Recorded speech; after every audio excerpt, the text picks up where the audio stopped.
9,000 కోట్లు ఉన్నాయి ఏదో లెక్కలు చెప్తుండు. మరి ఆయన లెక్కలు అంటే వాళ్ళు ఎగ్గొట్టిపోయిన ₹1,00,000 రుణమాఫీలో 9,000 కోట్లు కూడా దీనికి యాడ్ చేసి చెప్తున్నాడా నాకు తెలియదు. ఇంకా నేను అంత ఎందుకంటే ఎలక్షన్ కోడ్ ఉంది, అధికారులను వీటిని లోతుగా విశ్లేషించడానికి కుదరలేదు.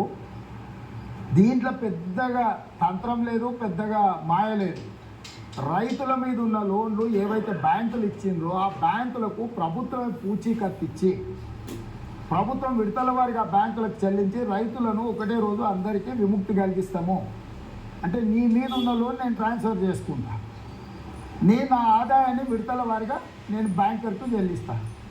సింపుల్. దీంట్లో ఏమనుకుంటారు, రాజేంద్ర అంటే భూములు అమ్ముకుంటే ఎట్లయితే ఆయన ఆర్థిక మంత్రి ఉండి ఉన్నాయని తెగని అమ్మిండు. ఆయన దోస్తు వచ్చినాక గూడ్స్ అమ్మిండు. ఏ ఒక్కరోజు అని నీటిలో ఆయన ఎందుకు అమ్ముతున్నావు ఆయన అడుగుతుండ.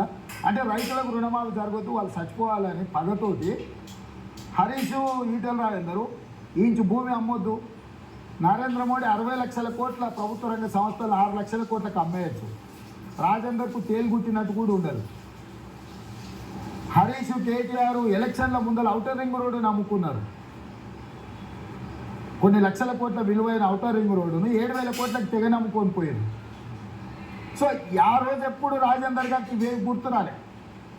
70 లక్షల మంది రైతులకు 30,000 కోట్ల రుణమాఫీ చేయడానికి నేను ప్రయత్నం చేస్తుంటే అరే ఆయన మొన్ననే వచ్చిండే కొంచెం సమయం ఏంటి చేస్తాడు కదా అని ఆలోచన పోయి నువ్వు ఏది అమ్మడానికి లేదు, ఏది చేయడానికి లేదు. అంటే వీళ్ళ అసూయనా, ద్వేషమా, లేకపోతే రైతుల పట్ల పగనా, అసలు వాళ్ళ ఉద్దేశం ఏదో నాకు అర్థం కావడం లేదు. వీళ్ళందరూ భాష భావము ఒకే తీరుంది. శశి గారు మీరు చూడండి, ఇప్పుడు ఈటల రాజేందర్ మాట్లాడినా, హరీష్ రావు మాట్లాడినా, కేటీఆర్ మాట్లాడినా, కిషన్ రెడ్డి కేసీఆర్ మాట్లాడినా అందరూ జిరాక్స్ తీసుకొని కొంచెం అటు ఇటుగా భాష వేరైనా భావం